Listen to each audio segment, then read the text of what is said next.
Good morning, and welcome to another edition of Lakers Fast Breaks Spotlight on Lakerholics weekend. With me is Michael H. from the lovely island of Hawaii. I don't know if the inestimable and inimitable Laker Tom will be joining us today. What's up, Daniel? And El Rob said he might pop by. I don't know. And if, as always, if Mr. Sean Grice is out there and wants to hop on, or Joe or Gerald or anybody, just throw yourself on. I'll throw you on the chat. Wanted to talk about the return of Jarred Vanderbilt. I thought that he was a huge factor last season in us not having a better record, not having a better defensive team. But that's what happens in the NBA. As we just saw, DeJounte Murray just went down with the torn Achilles for the New Orleans Pelicans, and they're ravaged. Man, they've gotten slammed, man. This ravaged by injuries this year. It's just one of those things that happens in professional sports. The best laid plans are dictated by your team's health, and our team's health has been decent, I would say, this season. The AD injury, we'll talk about that in a little bit. I kind of wish Sean was here because he's a paramedic, or used to be a paramedic rather, and he has a pretty decent understanding of how the human anatomy works, and I would be curious to get his thoughts on what a abdominal strain could. I mean, I think it could take this week. It could take a month. It could take a while. Well, according to the latest report, it's a grade 1, so which is 7 to 10 days. They expect him back at some point next week. That's great news. Then that is absolutely fantastic news, because it could be a lot worse. Yeah. Yeah, that's my daughter singing to her heart's content. We're having a wonderful morning in chilly Southern California here. It's cold here. It's 70. Well, that's swell.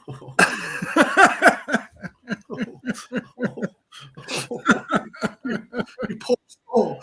That's actually not. I mean, listen, we're not everywhere else in America who is still in the grips of a Arctic polar vortex. Things that you just better get used to in these modern times, folks.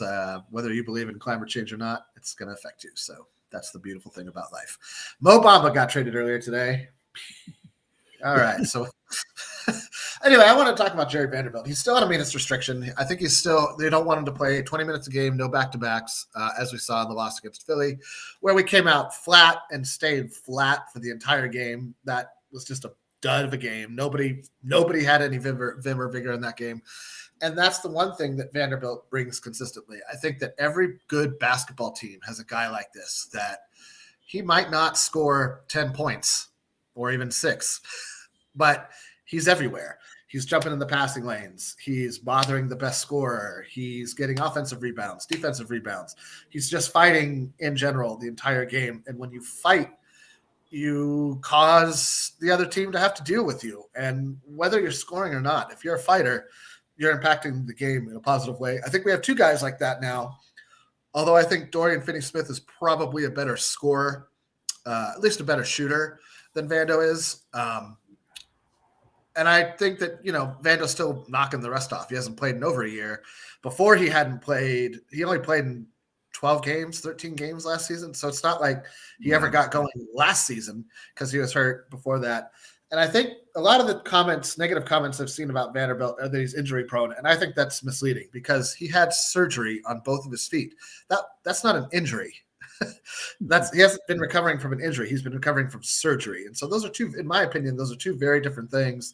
I understand that he hasn't been available, and it's frustrating. And yes, that is true, but let's try to be accurate when we say things about people to the best of our ability in modern America. I know that accuracy these days is not what it used to mean. Basically anything is accurate nowadays, unfortunately, or fortunately, depending on your point of view on how life is. But I think that having Vanderbilt back gives Coach Redick some really, really important tools in terms of crafting a workable defense in the modern NBA. Michael, your thoughts? Yeah, I totally agree with you. I mean, he's just a energizer, and when you got somebody playing that hard, it's going to pick up everybody else's energy as well, because they think, well, look at that guy. I've got it, So yeah, I think there's nothing I disagree with at all. like I looked at the schedule. I was telling you offline that I could point to maybe 3-4 games that he might have made the difference in, which is substantial when everything's so packed together. Yeah, I mean, there's 3 tiers in the NBA. There's the 30-game winners who I put in the top tier. We're not in that tier yet. There's the 29 to 25 game winners, which are in the second tier. We're in that tier. And then there's 25 and under, and then obviously there's they got no hope tier. The Wizards, the Pelicans at this point, a couple other teams out there. He's even more valuable a defender than Finney Smith, because Finney Smith is really, really good to a point, but Vando goes beyond him because Vando can stay in front of small, quick point guards. Yeah. Finney Smith can't really do that. We saw him try to guard Maxey. He got in foul trouble. It wasn't a good thing. But you watched the last night game against night before the game against the Wizards. Now they're a bad team. But he was on Jordan Poole, who is as quick as Maxey. He's just not as efficient or good. Yeah, he's not as good. Yeah, he's not a shot maker. He's quick as hell though. Yeah. He's quick as hell. And Vando was in his jersey the whole time he was guarding him. He could not shake him. And that's when you're like 6'9", 6'10", and you can stay in front of a 6'2" guard. That's saying something. It is saying something. So that's where his value is. Even, I mean, people say, well, he could, call him he's not a power forward. He can't bang with the big boys. He's a tweener. He's a three. Yeah, he can guard small ball four. He can guard to me, the position you play is the position you can guard. So he can guard the 1, the 2, and the 3. Some smaller fours, but he's not going to be in there banging. But the thing about it is that he crashes the boards so effectively, and he picks up a lot of rebounds in a short period of time. And that's something we have lacked all season long, And, he's just going to be an all-around plus for this team going forward. I couldn't agree more. And I think that, and listen, we saw – last season in that Boston game, and I think the 3 or 4 games leading up to that Boston game, Vando was hitting the corner 3. He was taking the corner 3. He was hitting the corner 3. He was shooting 4 of them or so a game, and he was hitting 1 to 2. And if you can get that part of his game activated consistently, where he's a 35, 36% three-point shooter. I'm not talking about, he's not going to be a 45. He's not. No. We're not going to see him invited to the three-point shot. Let's be realistic here. But 35% is enough to keep your man close. 35% keeps your man from sagging off. And so that's what he has to hit. So if he can hit that corner 3 at 35-ish% rate, plus everything else he brings, and get his hops, you can tell when he tries to dunk, his legs are still not there.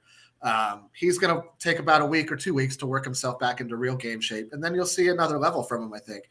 And that's just all gravy, right? All the scoring when it comes to Jarred Vanderbilt is the gravy. It's like, when Lamar used to score, right? Lamar Odom will forever be one of those guys who people are like, he could have scored 20 points a game. But that wasn't who Lamar was up here. Yeah. Lamar was, I'll get this rebound, I'll get the ball down, I'll do this nifty pass to the guy in the corner. You shoot the ball, and I'm going to go like this on the way down the court. Hey, here's El Rob. Hold on a sec. Let's get El Rob in here. Good morning, El Rob. That is a dope hat, my friend. That is a super. Thank you. Good afternoon. Good morning. Good afternoon. Good evening. We're talking about none other than the Vandalorian, Jarred Vanderbilt. Now, on the show after last night that I popped on, I was just chatting on. They were kind of bagging on Vando a little bit. These are Laker fans, mind you, and I was just kind of like, what? What is there not to like about Jarred Vanderbilt? His contract is small. But compared to the modern NBA, it's very reasonable. And every year it's going to be even better. Every year it's going to get even better. He can't shoot the 3. Yeah, neither can Jalen Hood-Schifino. Most games these days, neither can Dalton Connect, and he doesn't play defense. So let's just call it how it is, people. Let's be real if we're going to be real. Anyway, we won't bag on those guys anymore. We've talked about the contributions Jarred Vanderbilt can make on the energy side of the ball, on the defensive side of the ball, and how his offense is basically gravy after that. I'd like to hear your thoughts on this topic, though, El Rob. Yeah, he's a player that winning teams need. They need guys who's going to bring the energy to uplift the level of intensity for the rest of the team, and who doesn't care about shooting, who doesn't care about stats. He just wants to go out there, hustle, wreak havoc for 20 minutes or however long he's on the court. So I don't get it. I don't know what's not to like. I know. Of course, in certain situations he can't. Certain situations he could get played off the court. But you know what? There's very few players that can do everything. So have a specialist, have one or two specialist guys who can do certain things, and he does. He's worked on his offense. He was hitting the corner three ball some before last season. Last year. So I mean, what has he played? He's been back 3 or 4 games or something. Come on, which we're 3-0 in. Haven't lost a Vando game yet. Yes, I don't expect that to continue. Michael and I already talked about the two of those teams were pretty bad. The Hornets and the Sixers. Although we lost to the Sixers. I'm sorry, the Hornets and the Wizards. He didn't play in the 76ers game, but anyway. Yeah. Well, people get upset about the losing to the Sixers. Hey, the Sixers have been playing decent, and it's not like they lost by 2 points to a fully healthy Nuggets team last night. Almost pulled that one out. The Sixers have been playing decent. I don't know. Maybe people haven't been paying attention. Yeah, I think that's. Well. I think that's they have been very competitive for like the last 15 games or so, all in January, pretty much. They've turned a corner, and I will say this: the Sixers play hard, they play fast, and they shoot a lot of threes. And those are things the Lakers, especially without Vando, don't defend or play. They don't rise to that level very easily. We want to play at our pace, which is methodical. We get out on the break. I'm not saying we don't get out on the break. That doesn't mean to say like we don't like to run or anything, but we don't play a frenetic brand of basketball. We play a very planned out brand of basketball. I'd like to welcome everybody in the chat, BTS Dance Studio, Daniel Berry Sports Highlight, Kurt Fair. Good morning, everybody. Another thing I want to bring up about Jarred Vanderbilt that I think is important is he's still on a minutes restriction. I don't know for how long he's going to be on a minutes restriction, but I also don't see him playing much more than a 25 minutes per game role on this team. I don't really see him closing games for the most part, unless it's like something where we need to hold the lead. We need to hold it. Right. We're like, we're sticking a flag in the sand and saying, rally around me, troops, but without AD, we're missing a lot of size. And I don't think any of us are under the illusion that Jackson Hayes is anywhere up to the task of being the starting center on almost any team that wants to win. And if that's the case, I wonder to what degree they maybe blow past that minutes restriction, or invest in see if he wants to play in back-to-backs. I'm sure he would love to play a lot in every single game. It's never a good idea to leave it up to the players, but I don't know. Is there a world where you can see them asking more of Vando, El Rob, or we'll start with however the Michael? Yes. First, let me say, hey, Kurt, what's up? Thank you for the love.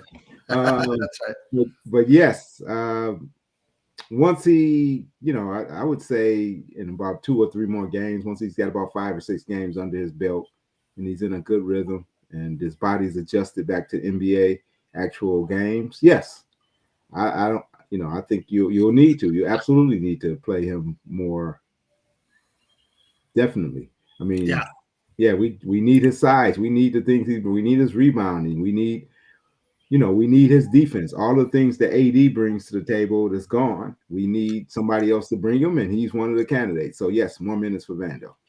Michael, I got a question for you. Actually, do you think there's a realm where we start to see a lineup that doesn't like one of the problems that has plagued the Lakers this season is the LeBron minutes, right? LeBron is still, I think, leading the team in negative rating, with the worst negative rating on the team. Mm-hmm. And I don't blame that all on LeBron. It's also because he happens to go in there with 4 other guys off the bench a lot of the time. And if Dalton Connect isn't hitting threes, then the LeBron Connect lineup is not going to work very well. It puts a lot onto a 40-year-old man's shoulders. And like I said, LeBron's 40. Our best player is a 40-year-old. That's not necessarily LeBron's fault. It's one of the reasons I'm sure he would love to see us trade for Zach LaVine. My question is there a lineup around him? Could you create a lineup around him with Christie, Vando, DFS, and AD or Hayes? And let's say it's time for AD to rest. Let's just say Hayes. Is that a lineup that can tread water? Yeah, I don't know. part of it really depends on Dalton. I mean, our biggest issue with the second unit is they're one of the worst, if not the worst, scoring second units in basketball. And that is, I mean, defensively, we might be able to keep up a little bit, because we do have Vando, we have Finney Smith, can step in as the second unit and play solid defense. But LeBron, his defensive days are over. Yeah, for the most that's part. why I kind of like the idea of surrounding him with like defense first guys who have a role. I was thinking about you're going small kind of thing. We could trot out hypothetically 4, 6, 8 guys and AD. Well, no, not even AD. I mean, if we wanted to go small, if AD is not available or resting, we could trot out 4. We could trot out 4, 6, 8 guys, and Austin. And you've got Vando that can guard the backcourt. Then you've got Rui, and I think Rui does a little better job at center than AD does. I mean, than LeBron does. So you could have quite a big small lineup. That's an interesting thought. I like that idea. I like the idea of going for a defense first lineup. I think the Lakers need to invest a little bit more in their defensive identity. We're still middle of the pack, end of the pack, and transition defense. Middle of the pack and defense in general. That's right, Polar Nights. We've got every stage of beard growth here on the show this afternoon or this morning, depending on where you're at. I'm going to say that El Rob is the one who's the most, he's probably the most. He's neat and trimmed. Yeah, I need to spend about an hour in the bathroom today and kind of clean this monster up. It's just I've been solo dad this whole week. My wife's been in Argentina since last weekend. And so I've just been trying to get through the days. You're in survival mode. You get it. I'm in total survival mode, man. And today I got to Saturday and I was like, I should clean the house. And I'm like, I'm gonna chill out for a couple hours. I just need to decompress. One thing that you were bringing up about how poor our defense is. Yeah. From a statistical standpoint, our turnovers aren't that bad. But points off of turnovers, we're one of the worst teams in the league. It's like a guaranteed bucket when we turn it over every time. Yeah, and that has something to do with our defense. I mean, you keep, I mean, you look at LeBron and the Philly game, 8 turnovers, and I guarantee you 7 of them they scored off of. That was bad. And bad turnovers. Just they were how you look at the turnover, you go, what the F was he thinking about? What was that? It's like, oh my gosh. In this day and age of analytics, you would think they would have stats on live ball turnovers versus dead ball turnovers, and then points off of individual players' turnovers. I'm sure you could get it somewhere. I'm not that invested in the internet. I agree with you guys. LeBron has a lot of live ball turnovers that lead directly.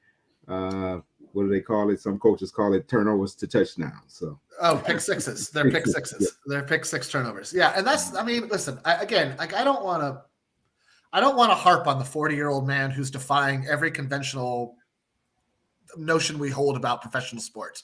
LeBron should not be playing as well as he's playing this season. It's not an arguable point. Like, I don't care what metric you choose to use. LeBron is playing great basketball. Yeah. The problem is that when he's on the floor without AD, and he's going to be on the floor without AD a lot, and especially when he's on the floor without Reeves, so much is put onto his plate that I don't begrudge him trying these ridiculous home run passes that have like a 2% chance of success, because if it works, everybody's going to be like, oh, it's a highlight play. What a wonderful pass. Da, da, da, da, da.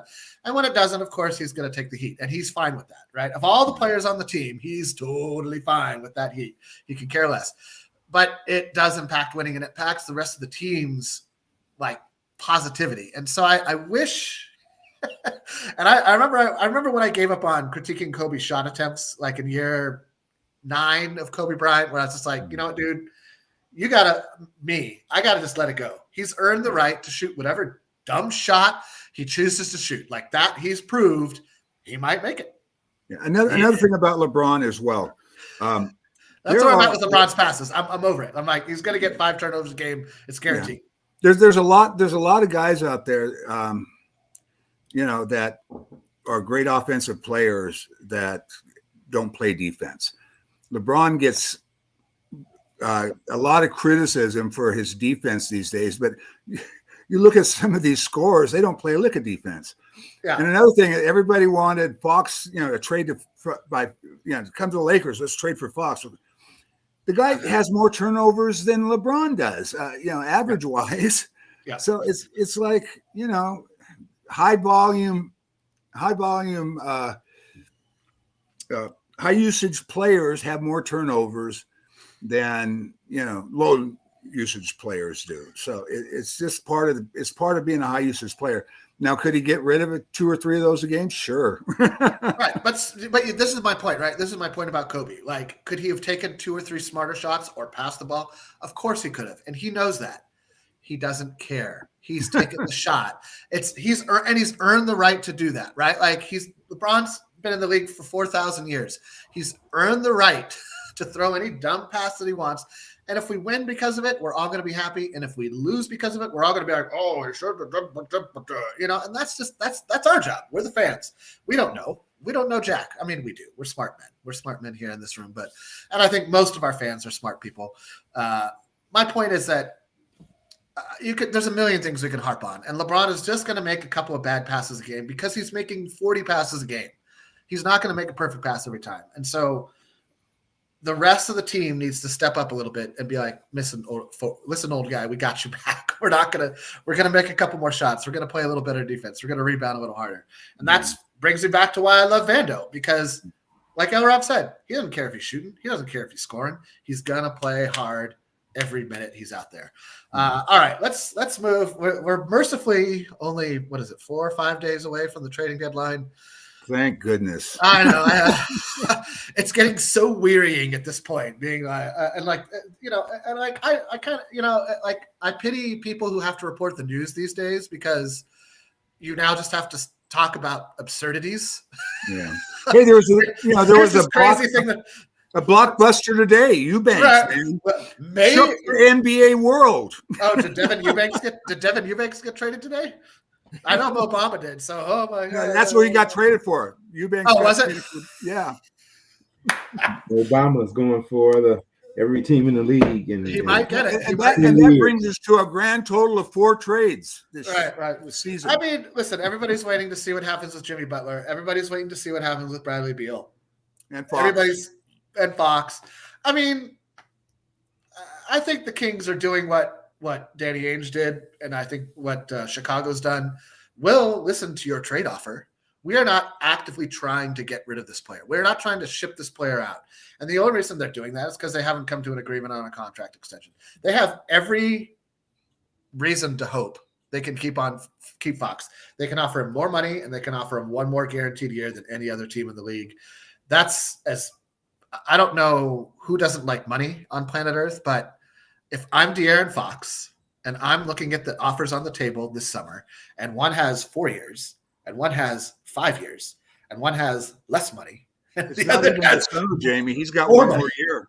That's what. Right. There's no. It's the same like with Walker Kessler in Utah. Like it's just a bunch of smoke, and I don't see the fire. And so whatever. Like he might get traded. Sure. I highly, highly doubt it. I don't see what Sacramento gets out of it unless they get like Trae Young. And isn't that just kind of a lateral at this point? Like a more expensive lateral for Utah's part? They're going to have to send out Fox is a little better defender than Trae. Trae is not a good defender. And Trey's a better shooter. Like, this is what I mean, though, right? Like, we're really mincing, like, superstars at this point. So, anyway, I will talk about Bronny James for 2 hours. Do you know what they talked about for 2 hours last night? Bronny James, the 55th pick in the draft. What other 55th pick in the drafts are people talking about? The only one I came up with, Luis Scola. Luis Scola was the last 55th pick in the draft that made any waves in the NBA whatsoever. That's all I'm going to say about the 55th pick in the draft. Let him grow. Let him do what he's doing. He's doing great in the G League. Good player. Scola was great. He should have gone earlier. But he didn't. That's, whatever. But my point about Bronny is, dude's 55th pick in the draft. Let him play in the G League. When he plays at the high level, he's probably going to struggle against real NBA players. He generally does, except in garbage time. There's no surprise here. There's no like, oh, this terrible thing we did. It's not like the Jalen Hood-Schifino pick. That's terrible. That's something you should be a little bit upset about. And even then, I don't. Well, the guy can't stay on the courts. Hood-Schifino, when he was able to play last year in the G League, this year. He has hardly played, Jamie. He's I know. He's been hurt. He's been hurt the whole year. I know. But when he played last year, he was much better than Bronny in the G League. He should be. He's a first-round pick, and it's his second season. So, that doesn't surprise me. Anyway, let's not talk about these gentlemen. Jalen Hood-Schifino, get healthy. We would all love to see what you're capable of. He's kind of hurt us in our trade efforts, because if he had been able to have played and even looked halfway decent in the G League, someone might have took a shot at him. I know, but it's not happening, and so he'll get waived this summer because he's got a non-guaranteed contract for next season, so he'll be gone. All right, let's for a minute pretend we're all Laker Tom. So just for a minute. Which means everybody go get a very tiny Diet Coke. All right. So if I could trade for one player right now, I still think I would trade for Vucevic. I think that he does everything that AD wants him to do. And if we're going to make a trade at this point, I think you have to make a trade that makes Anthony Davis happy, because for lack of a better player, he's the player we're building around in the future. You can't build around – you really shouldn't continue to build around 40-year-old LeBron James, right? He's not going to be here for much longer in theory, although he thinks he can play till 50, and I wouldn't put it past him.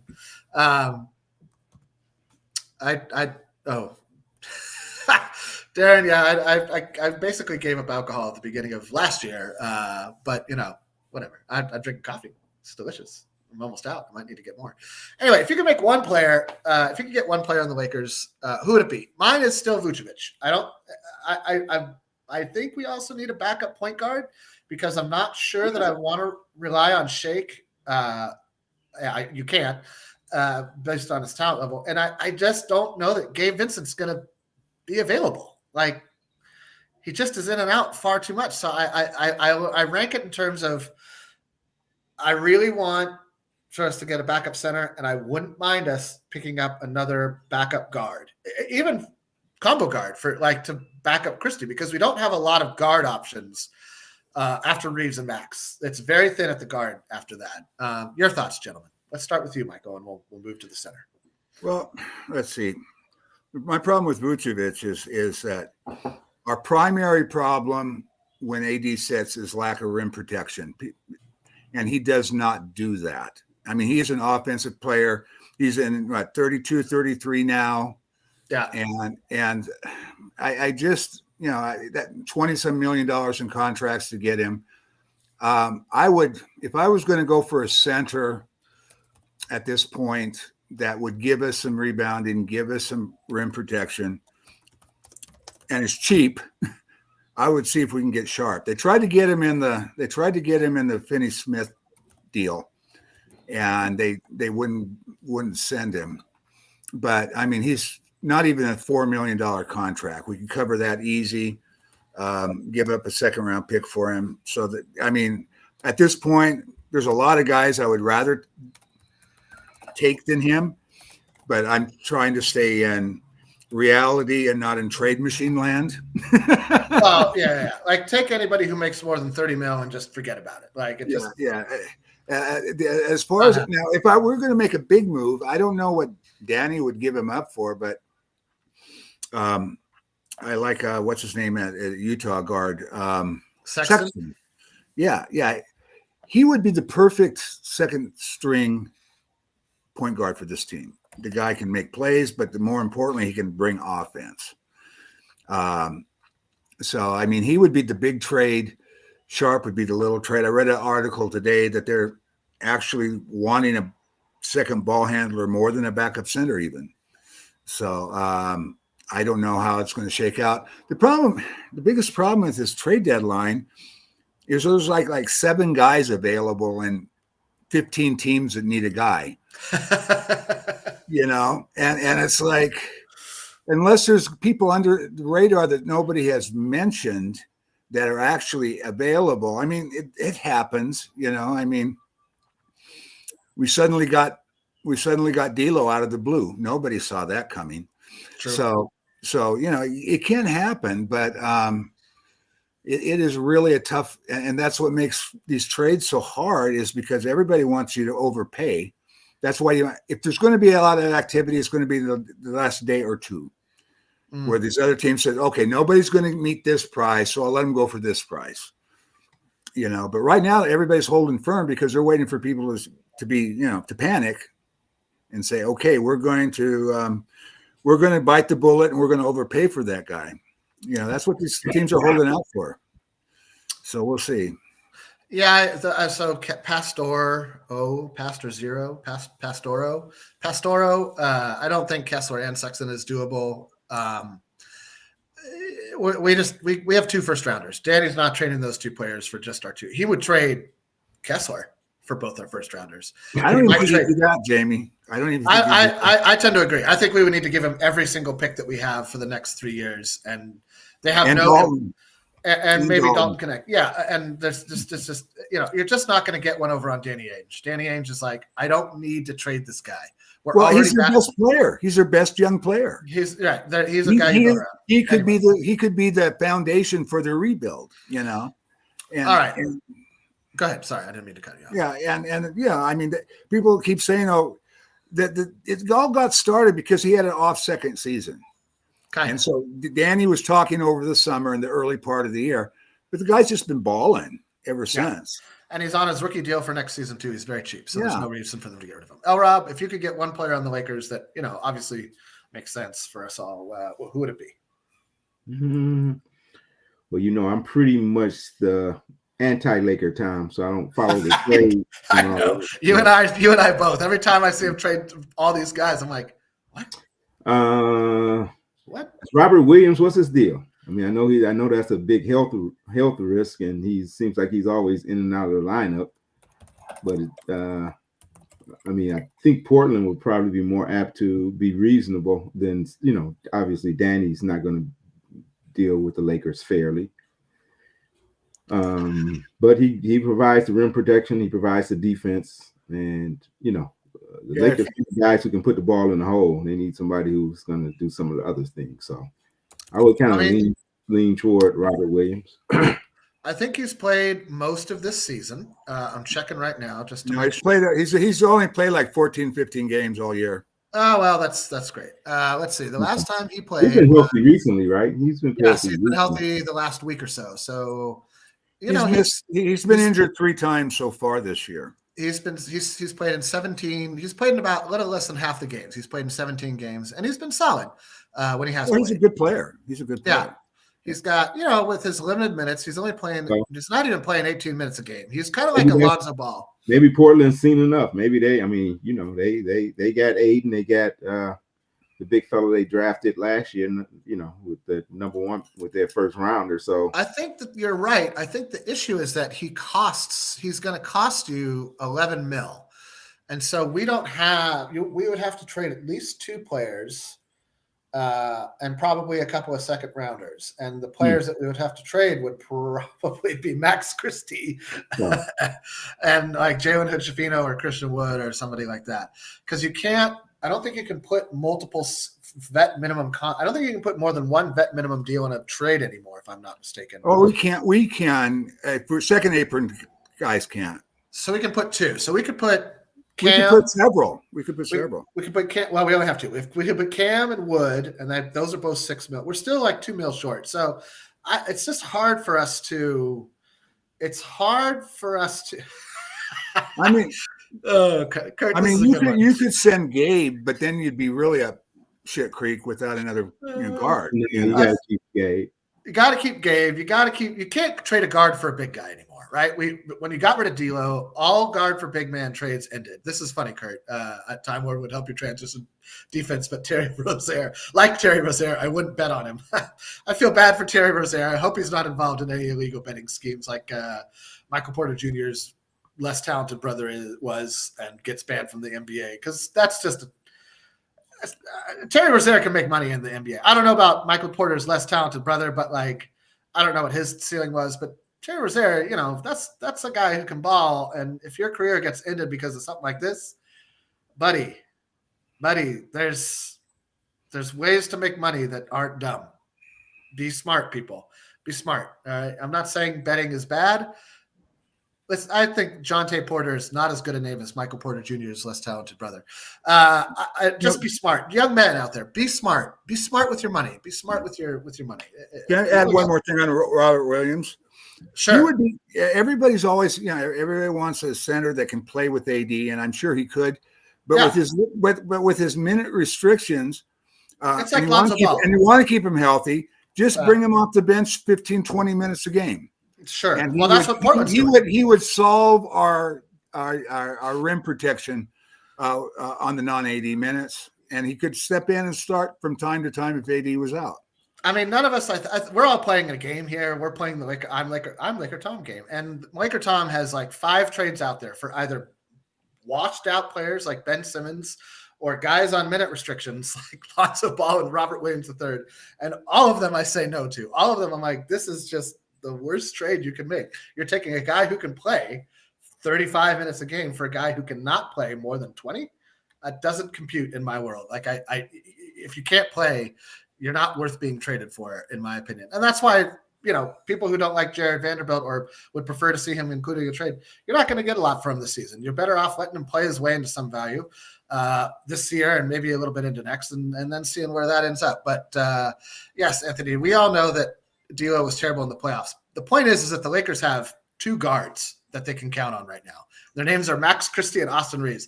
Gabe Vincent can't stay on the floor. Jalen Hood-Schifino has been injured his entire career. And after that, you're talking about G-Leaguers.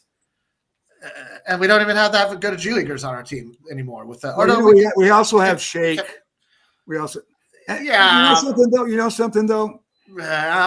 This last game gave me some hope because in garbage time? He played the entire game.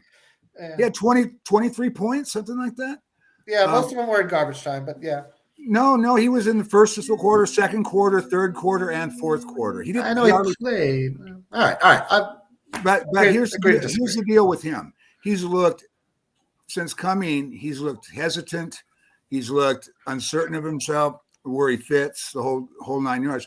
I've watched his career. There was a time where I wanted him for our bench a few years ago. Well, he's here now.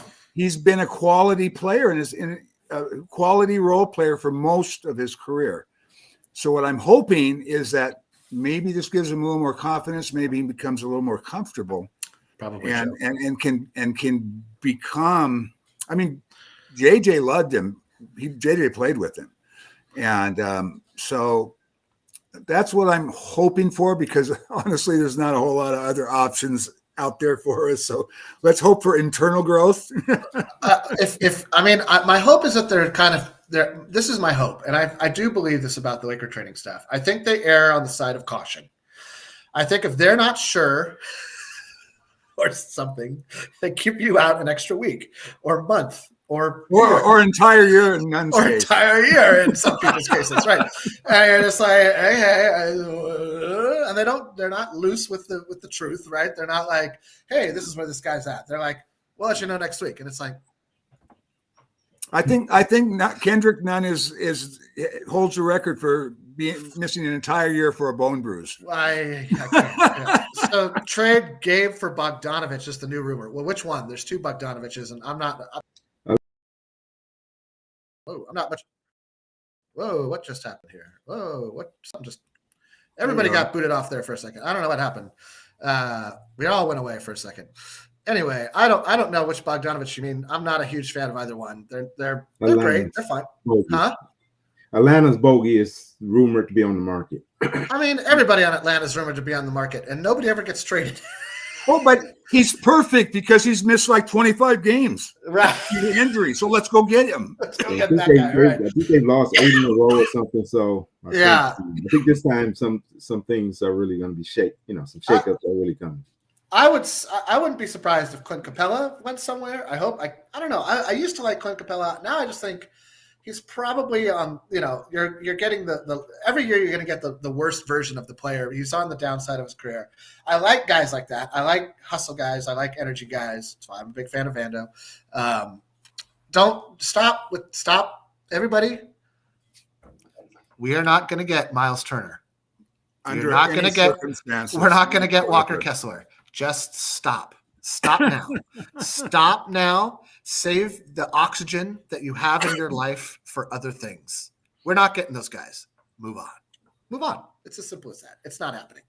The thing, Jamie, that I think that Lakers, that is frustrating people like Laker Tom, is they're looking at these trades and they're saying, okay, does this trade elevate us into a true contender? And if the answer is no, they're not going to make the trade, because why make a trade to make us a little better? Why make a trade that will lose in the second round instead of the first round? Sure. I think that's the key to giving up. I would give up a pick for Walter Kessler, because he wouldn't make us a true contender, but he'd be a future piece that would Correct. be with the club. I think that's the criteria they're going by. They're looking for guys that'll be long-term pieces and not just half a season rental. Yeah. I don't know. I think Kessler could put the Lakers into making a contender. I agree. I just don't think we can get him. I would love, and I said this when Laker Tom floated this idea for the last 19 months. Like, Walker Kessler's been on Laker Tom. Walker Kessler, Miles Turner, Robert Williams III for some reason, and always Lonzo Ball, even though he can't play, and Ben Simmons, even though he's, I don't know. Like, these 5 guys are on Laker Tom's radar all season, every season for like the last 3 years. And every year I have to be to myself, just let him ramble. Buddy Hield used to have a spot on there too. I think Buddy got, Yeah. Oh yeah. You're right. How could I have forgotten Buddy Hield? Who's Marcus Smart this year. Oh yeah. Oh, God, Marcus. I like Marcus Smart, but I don't want to trade Rui Hachimura for Marcus Smart. No. I don't want to trade Gabe Vincent. He's been in decline, and he's another guy that hasn't been able to stay healthy for the last few years. Well, and I think his soul was broken a little bit when he got traded to Memphis, and then the Boston won the title without him on the team. Yeah. I think that does something to your psyche a little bit because he was Mr. Celtic while he was there, right? Yeah. Like he was the locker room guy, he was all that stuff. This tells you everything you need to know about Marcus Smart. They're looking for more perimeter defense. That's why they went after Finney Smith, and they have Marcus Smart. So what's that tell you about what they're thinking about Marcus Smart? Well, he's been hurt since he got there. He's been dealing with this injury, that injury, that injury. He's been out with a hamstring, been out with an ankle, been out with all sorts of different injuries. And that's why Laker Tom wants to trade for him. One of the things I know. That's Ben. It's like he's trying to assemble the all washed up team with Marcus Smart, Ben Simmons, Robert Williams III, Lonzo Ball, and I forget the other one. The whole injured team. Yeah. I mean, listen. So one of the things people have been. I want to talk real quick about guys getting played off the court. And there's a difference in the regular season basketball than there is in playoffs. And in the playoffs, I think it's all matchups. People like to harp on this player or that player because they can get played off the court. And I think just about any player on the Lakers, other than AD and LeBron, can get played off the court. And we've seen it. We've seen it happen in playoff series. So with that in mind,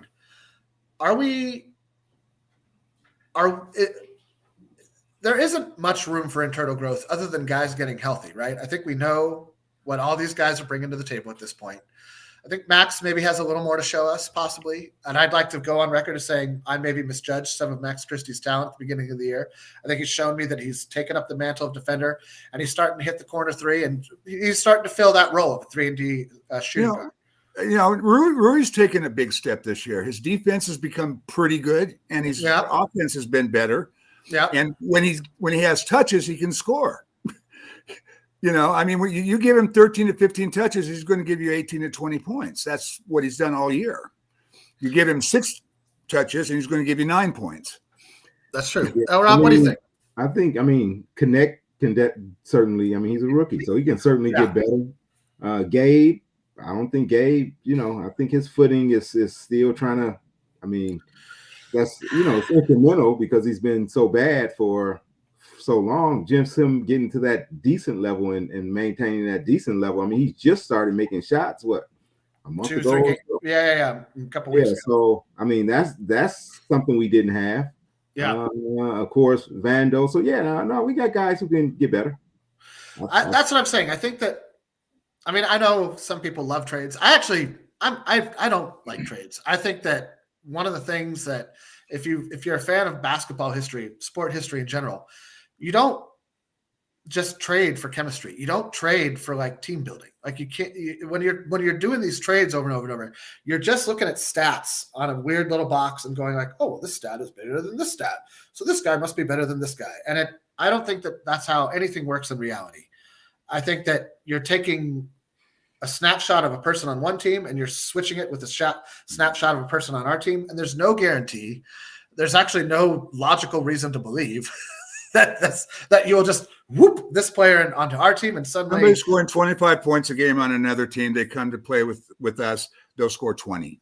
Oh, somehow I see this. I don't know. We all got kicked off, and now it changed my name back to Joe's name. Sorry, Joe. I know you're not me, and I'm now. There we go. Thank you, Kurt. We all got kicked off like a couple minutes ago. I don't know what happened there. Anyway, I don't. And I think El Rob, you're kind of like me. You would rather see, and Michael, I think you're probably a little more like me. I think you're not a huge opponent of trades. I think you're a fan of smart trades. I would just prefer, let's just roll with what we got, man. And like, if you're going to make a move, make it in the summer, right? Make it in the summer so that the coach and everybody's got a chance to get to know each other, be a part of training camp, build the team up from the beginning. Mid-season trades almost never work. And you also work as advertised, and you have to stack. You have to stack a bunch of contracts to get stuff done, or not. I mean, depending on the players, but it just never seems to like. Well, not only that, but then you got to fill those holes, and you have no money to fill them with because you've maxed out your. So yeah. But now our midseason trade a couple of years ago did a nice run after that. But that was because of one of the worst moves made in the summer ever. Like. And I love Russell Westbrook. And I don't even think Russell was the problem on that Lakers team. I actually think Darvin Ham had no clue how to use a player like Russell Westbrook, and that LeBron James didn't do a great job of saying, you know what, Russ, you be you, and I'll play off you a little bit more. And and that just never happened. I don't think Russ accepted nobody. So. Yeah, you look at how that's true. El Rob's right. Nobody accepted anything that those 2 seasons. They were all like, I'm going to play, and that it wasn't working. That you look at Westbrook now with the Joker.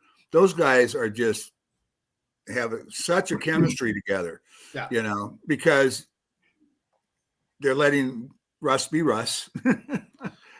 and you're right. He was used wrong, but they also gave up way too much to get the opportunity to use him wrong. And I agree. And like, it's not like Kyle Kuzma's gone to Washington and turned them into a winner.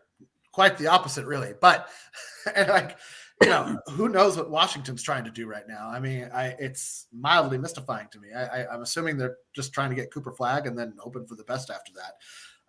But I just don't understand. Sometimes I don't understand the mentality behind people in their manic trading. Anyway, point being, anybody's been around a while remembers Kwame Brown for Paul Gasol. Everybody remembers that, and that's it. And it worked great because Powell wanted to be the second fiddle. He wanted to not be the guy so bad, and then he found the perfect person who was like, "Don't worry, bro, I got you. I'll shoot all the shots. You do everything else. And you'll shoot some shots too. Don't worry. I'll get you the ball. You'll shoot at least 12 shots a game." People expect you to be able to get something great for nothing. That's like one of the few times that's ever happened. But that's I think that's a misconception, Michael, because Memphis got a lot. Memphis parlayed those picks, and of course they got Marcus Gasol was great.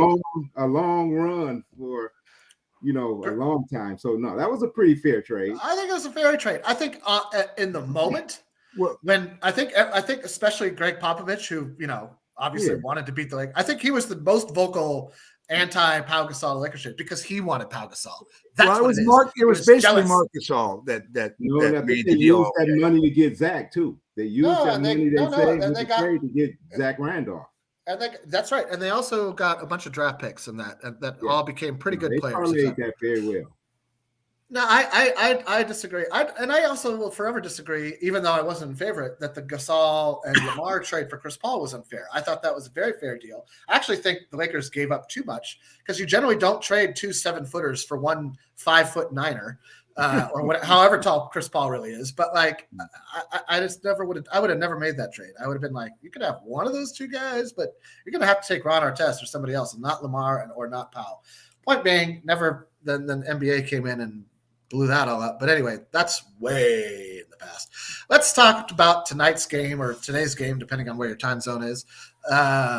This afternoon's game. This afternoon's game for Michael. I think it's this evening's game for El Rob, and it's early evening's game for me. The Knicks are great right now. They're rolling. They're one of the best teams in the East. They're getting it done on both ends. Cat's fitting in great. Minnesota looks foolish for making this deal. Even though they're not terrible this year, they're not where they were last year. And I just feel like Minnesota is still trying to find its new version of itself. And New York already has. Maybe that's the coaches. Maybe that's the players just deciding to sacrifice a little bit for one another. All of the above a little bit. El Rob, your thoughts on tonight's game?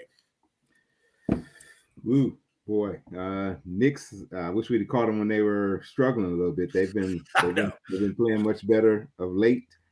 The Garden is the Garden, so when Lakers come to town, everybody heightens their game. So, I just want the Lakers to be competitive, give themselves a chance. LeBron will be ready to roll. We know LeBron likes the big lights, so I'm hoping for competitive, but I wouldn't be surprised if we got shut down pretty easily.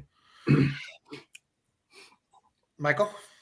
Well, yeah, it's a shame that we're missing AD for this game because AD usually dominates Cat. I mean, traditionally, he's always dominated him. And we're one of the few teams that they're going to face that has somebody that can dominate Cat.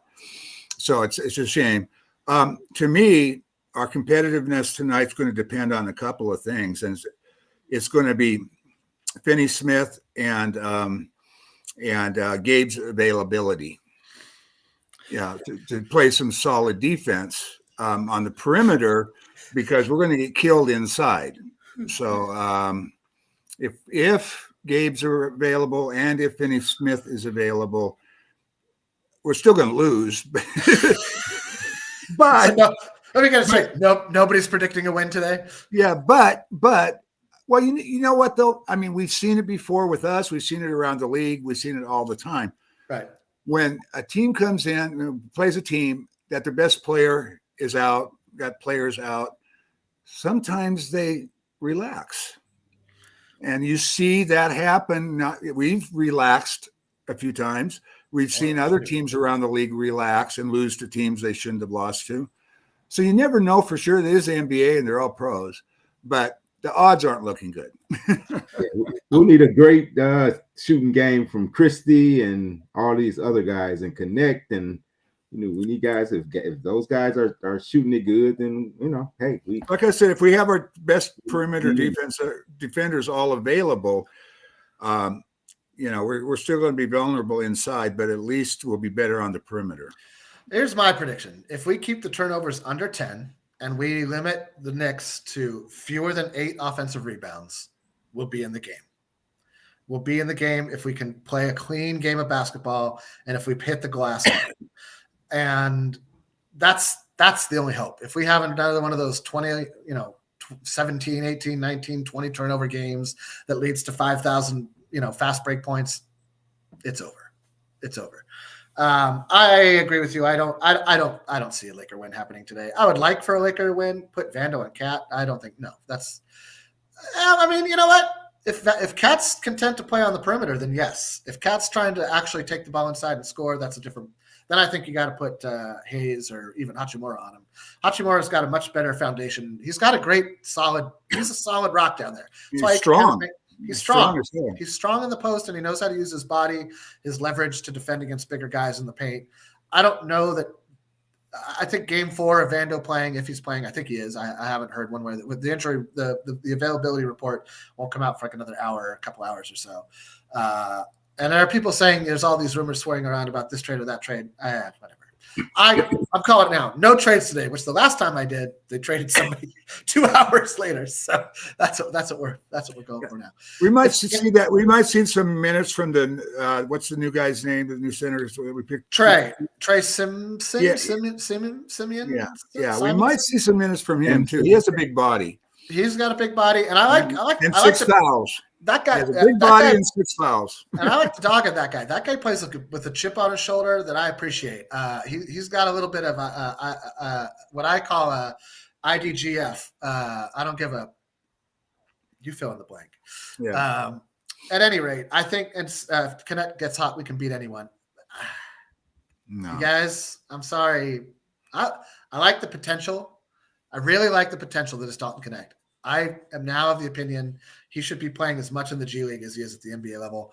If you want him to have, I think that you need to get him reps in the G League if you want him to be a playoff factor. I think you really need to build his confidence back up. I think that he has hit a mental wall of some sort because he is riding high on that first 6 weeks, 7 weeks of the season in terms of his 3-point percentage.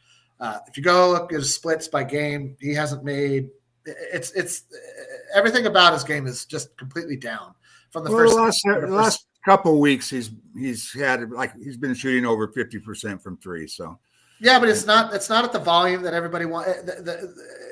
Yes, but a lot of that's in garbage time. The game against last night where we blew out who did we blow out? I forget now.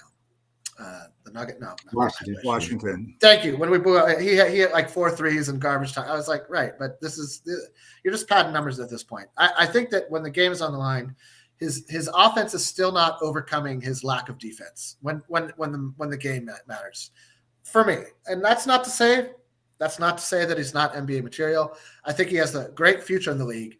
I think that for this season, we're seeing what his ceiling is, and it's as a role player. And probably could use more time in the G League to get himself into the kind of player that we want him to see. Everybody's kind of harping on Gabe Vincent. He hasn't played. That I agree with. When he's played, I disagree. I think he's actually been okay. Defensively, he's been fine most of the year. He's been okay. And when people say he's got one of the worst defensive ratings on the team, let's see who he's playing with on the floor at the same time. Because if he's sharing the floor with Anthony Davis, okay, that's a problem. But if he's sharing the floor with Jackson Hayes or Christian Koloko, maybe there's a reason for that.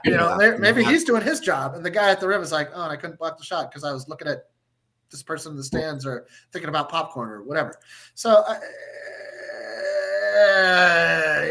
let's take all this with a grain of salt.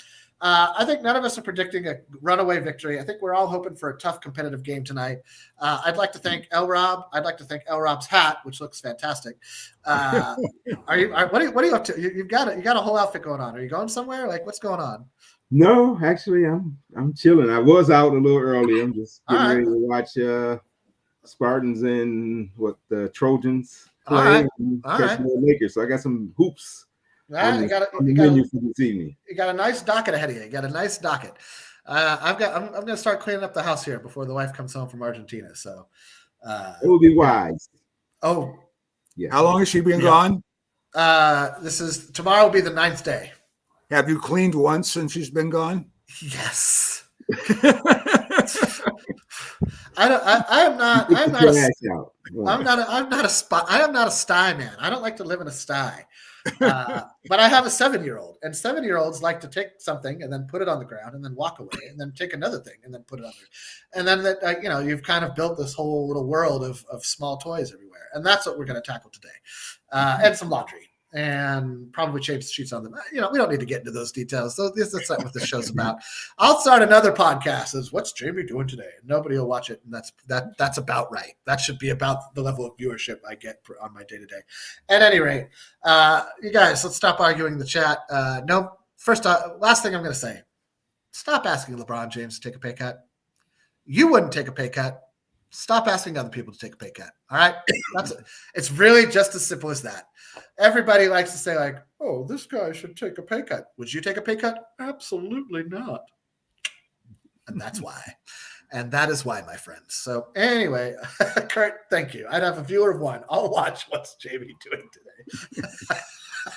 It would be really boring, man. It'd be a lot of working with computers, maybe a little Dungeons and Dragons or who knows what. At any rate, I'd like to thank El Rob and Michael H. for coming on today and the entire Lakerholics chat, the Laker Fast Break chat, Laker Fast Break team, and everybody over at Lakerholics.com. I hope that a trade happens, if not for anybody but DJ24 or DJ KB24, who's really pining for us to get some superstar for a bunch of scuttlebutt. And I'm sorry, DJ, it's not going to happen, but I'm pulling for you. How about that? It's not going to happen, but keep hope alive. That's right. Keep hope alive. That's one of my favorite bits from In Living Color when they wheeled out that Bob Hope in the cryogenic tube, and it was good stuff. Anyway, simpler times. All right, like and subscribe. Thank you for watching, everybody. Have a great Saturday afternoon. Aloha. Peace.